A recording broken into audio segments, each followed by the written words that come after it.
Bien, entonces vamos a ver el estudio inicial del cáncer renal. Estas cosas ya se comentaron, lo único que nos interesa aquí es este punto de que el carcinoma de células renales ahora es culpa de los radiólogos, porque más del 50% de los cánceres son incidentales y los vemos nosotros. El ultrasonido y la TAC aumentan especialmente la incidencia de los tumores pequeñitos, que son los que son denominados los tumores de menos de 4 centímetros, que todos vemos y todos podemos estadificar fácilmente. Tiene que realzar, obviamente, así que el ultrasonido lo ve, pero no sabe si realza. Y lo bueno de verlos es que estos tumores, si es que son etapa T1, tienen una muy buena sobrevida a 5 años. Pero pueden incluso ser T4 e incluso tener metástasis. Así que hay que mirar bien el examen, no solo hablar del tumorcito. Entonces vemos las manifestaciones radiológicas, el TNM. Vamos a ver rápidamente algunas causas de error de nosotros de cuando hacemos los informes y cuál es la recomendación de estudio del Colegio Americano de Radiología. La literatura dice que la tomografía computada es el método más sensible y específico para detección, caracterización y estadificación. La literatura también dice repetidamente esto, que la resonancia es similar.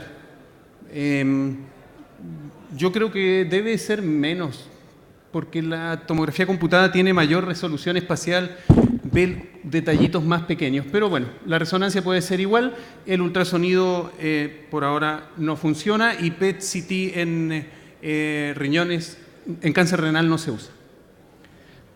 La estadificación es lo que vamos a ver.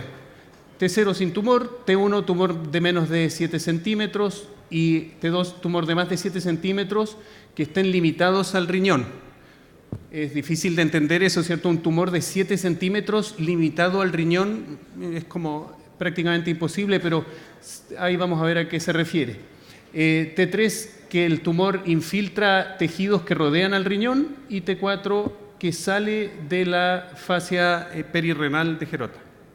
Aquí está el esquema del riñón, el tejido adiposo perirrenal, la fascia de Gerota y la glándula suprarrenal perdón, y el sistema excretor.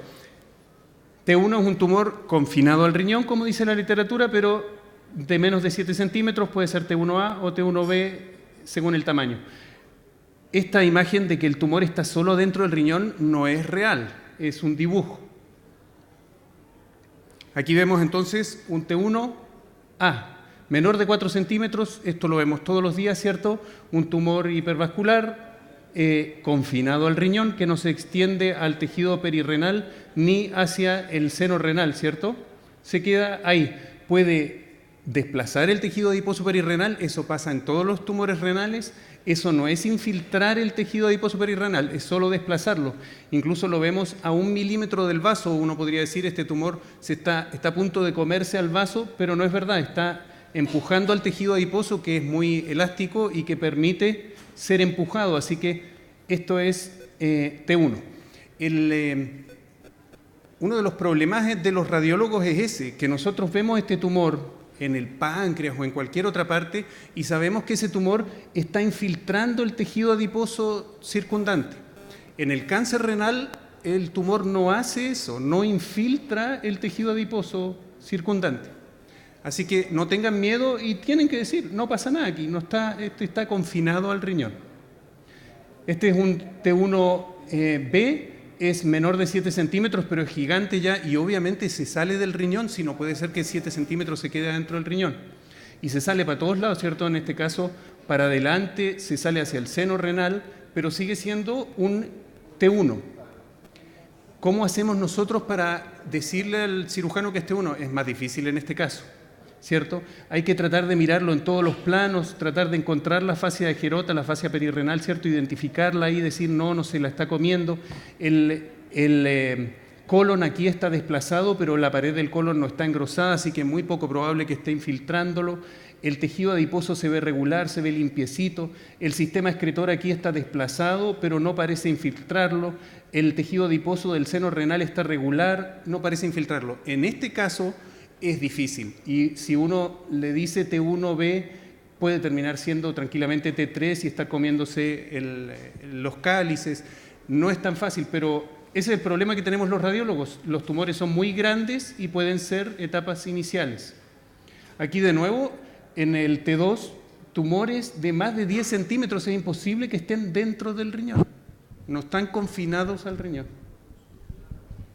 Aquí vemos un tumor bastante grande, el diámetro mayor del tumor es el que importa, no el diámetro axial. Ahí se ve un tumor de 7 centímetros, entonces es un T2A. Y de nuevo, el contorno es bastante regular, el tejido se ve bastante limpio alrededor y la fascia perirrenal está lejos, ¿cierto? Aquí de nuevo uno empieza a pensar, ¿y no se va a comer mañana el psoas?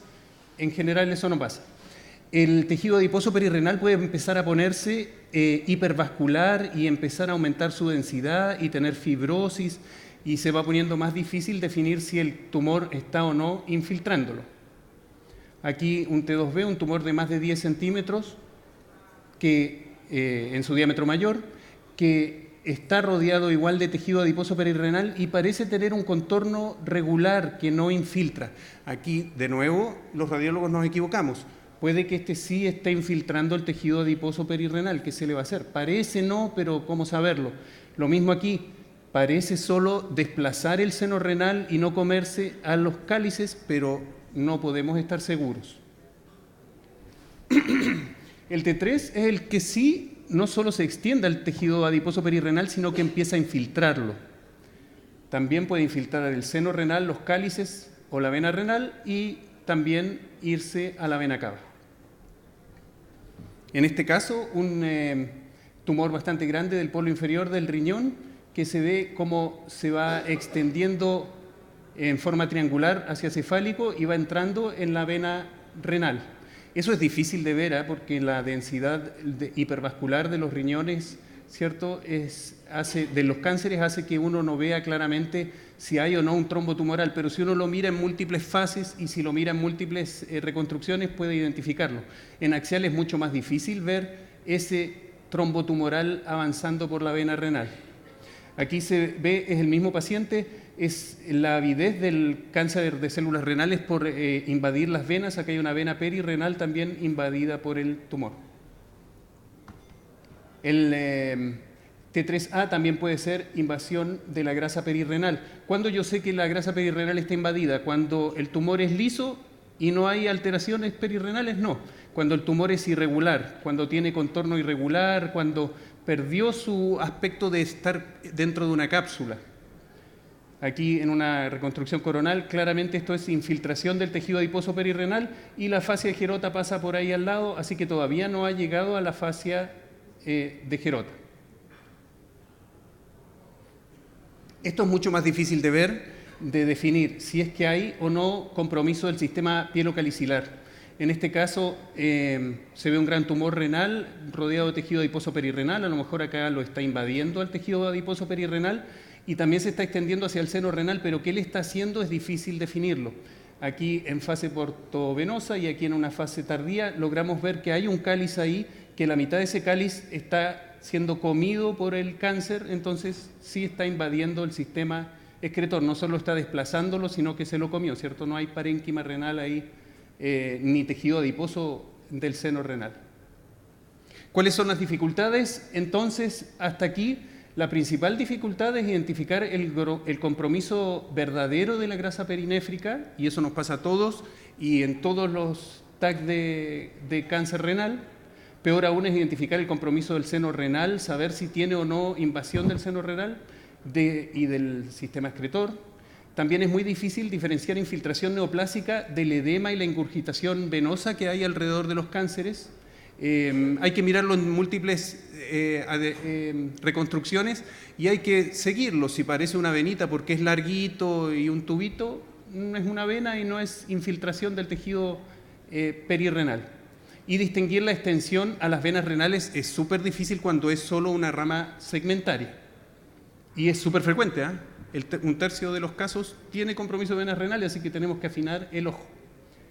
Los T3B son compromiso de la vena cava bajo el diafragma. Acá se ve un cáncer renal que infiltra el parénquima hacia el seno renal, y en fase arterial, portal y tardía se ve a la vena cava rara, pero aquí está normal, aquí está normal, y aquí en cambio la vena cava se ve igual que el tumor. Entonces, ¿tiene un trombo o no tiene un trombo? Eso es realmente una dificultad y puede ser difícil también en resonancia magnética. En la adquisición coronal, en cambio, fue más fácil, ¿cierto? A pesar de que acá parecía haber ido desapareciendo, hay un trombo que no se extiende hasta el diafragma, ¿cierto? Ni siquiera hasta el hígado, pero hay un trombo tumoral renal. Esto es lo que hace importante entender que, lamentablemente, aunque irradiemos mucho y gastemos mucho nuestro tiempo mirando muchas fases, el cáncer renal hay que mirarlo en múltiples fases. La T3C es cuando compromete la cava sobre el diafragma, en este caso una gran masa renal y perirrenal que se extiende a la cava. También se fijan que es difícil de verla. Aquí está la vena renal normal izquierda y hasta aquí llega, aquí está el trombo, pero al ser un trombo muy vascularizado puede ser difícil de identificar, y aquí ya se fue en la ola, ¿cierto? El problema es que nosotros tenemos que, además, identificar como radiólogos la invasión de la pared vascular, no solo el lumen vascular, y eso sí que es difícil. Eso, acá uno seguro que si uno le dice que esta cosa gigante está invadiendo la pared, seguro que le achunta, además que nadie va a operar a este paciente. Podría decirlo por esto, porque aquí hay tumor acá y de este otro lado la masa está a la izquierda, ¿cierto? Entonces debe estar invadiendo la pared, pero es muy difícil. Esa parte del T3C es muy difícil. ¿Cuáles son las dificultades entonces en T3?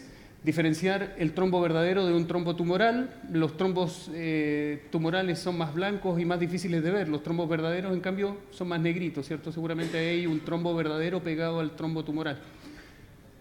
Identificar la extensión de la vena cava a la vena cava, que ocurre en hasta 10% de los casos, así que todos los han visto. Y si no lo han visto es que no han mirado bien nomás. Y determinar el compromiso parietal de la vena cava es prácticamente imposible. Los T4 son cuando el tumor se extiende fuera de la cápsula de Gerota o a la suprarrenal ipsilateral. Aquí un T4 en que el tumor del polo superior se comió ya la suprarrenal o la desplazó o quién sabe, pero ya se fue, y además está entrando en el parénquima hepático. Ahí estamos claros de que pasó el tejido adiposo perirrenal, ¿cierto? Se está comiendo también al hígado. Aparte tiene nódulos pulmonares, pleurales, nódulos perirrenales, está muy avanzado. ¿Cuál es el problema aquí? Es determinar, ¿cierto?, ser macho y decir, no, este tumor es solamente un T2. Hay que ser macho. Por eso yo entiendo que los radiólogos informemos mal el cáncer renal, porque hay que ser valiente para decir que esto es solo confinado al riñón. Y ese es el problema. ¿Será T2, será T3 o será T4? Debe ser T2, pero ¿cómo saberlo? Bien, así que no es fácil, ¿cierto? En T4, ¿cuáles son las dificultades? Diferenciar el contacto con los órganos adyacentes, que es muy común, con el vaso, con el páncreas, con las suprarrenales, es muy común, de la invasión. Respecto a los linfonodos, N0 es que no hay y N1 que sí vemos. Aquí está facilito, ¿cierto? Una masa renal y unos linfonodos gigantescos periaórticos. Eso es fácil, eso es metástasis en los linfonodos. Esto, en cambio, es muy común en el cáncer de células renales, y es que haya unos linfonodos ahí todos ordinarios que uno no sabe si son o no son cáncer, pero que miden 10 milímetros de diámetro transverso. Y el tumor era como para tener cáncer, para tener adenopatías. Entonces, ¿qué pasa con los linfonodos? Se usa el diámetro menor, límite de 10 milímetros, y eso tiene una muy alta sensibilidad y especificidad, dice la literatura, pero hay gente más realista que dice que hasta 43% de esos pacientes son adenopatías benignas, porque el cáncer renal se asocia frecuentemente a adenopatías reactivas, especialmente cuando hay necrosis tumoral o cuando hay compromiso venoso. Respecto a las metástasis a distancia, es fácil, ¿cierto? M0, M1 hay un cáncer renal, cáncer en la vena cava, cáncer en el hígado, cáncer en los pulmones, ya está completo. Las metástasis son principalmente al pulmón, menos al hueso, menos al hígado todavía, los linfonodos menos, mucho menos los linfonodos, Así que tanto no hay que ponerse nervioso con los linfonodos en el cáncer renal, a las suprarrenales, al cerebro, y después puede ser a cualquier parte, al músculo estriado, al tejido adiposo son bien frecuentes, y las del páncreas, que todos los radiólogos las conocemos, son bastante infrecuentes y son tardías generalmente, no están al momento del diagnóstico del cáncer. Bueno, ¿y qué dice la ACR? ¿Cómo estadificarlo? La ACR dice que es con tomografía computada, dice que es solo de abdomen, no de pelvis. Esto es bien común, ¿cierto? Los urólogos tienen ya esta cosa de que somos urólogos, entonces somos urotac. Y el urotac es para ver el urotelio, es otra historia, no es de pelvis, es solo de abdomen. ¿Y qué dice ACR? Dice que tiene que ser sin con contraste y dice multifásico, no dicen cuáles fases. Yo creo que para ver bien el compromiso venoso, para ver bien la diseminación y las metástasis, tiene que ser multifásico, pero arterial, portal, tardío y sin contraste, multifásico. Harta radiación, solo del abdomen, disminuyamos un poco la radiación. La resonancia dicen que es igual, ¿cierto? La ACR dice que todo es igual. Cuando la usamos en pacientes embarazados, en pacientes pediátricos, cuando hay alergia al medio de contraste iodado, y dice que tiene que ser sin y con contraste, y ahí sí dice que tiene que haber arterial, nefrográfica y excretora. Las metástasis a distancia, ¿cómo se estudian? Dice la CR que en los pacientes de bajo riesgo, radiografía, pero no tiene sentido. Irradia poco y es barata, pero no va a diagnosticar nada. Debiera ser tomografía computada de tórax, pero si es que se piensa que puede haber metástasis. En hueso dice la CR que es con cintigrama óseo, pero el cintigrama tiene baja sensibilidad para cáncer renal. Lo mejor es tomar una radiografía o un escáner de la zona que le duele al paciente. En cerebro tiene que ser una resonancia con contraste. En conclusión, entonces, ¿cómo estudiamos? Con tomografía computada de abdomen multifásica es el método de estudio ideal y todos lo vemos y todos podemos informarlo. La resonancia es útil cuando hay alguna duda o en caso de pacientes jóvenes, embarazadas, etc. Y hay que tener claro que son frecuentes los errores, saber cuáles son los errores comunes y no tenerles miedo e informar igual con confianza. Muchas gracias.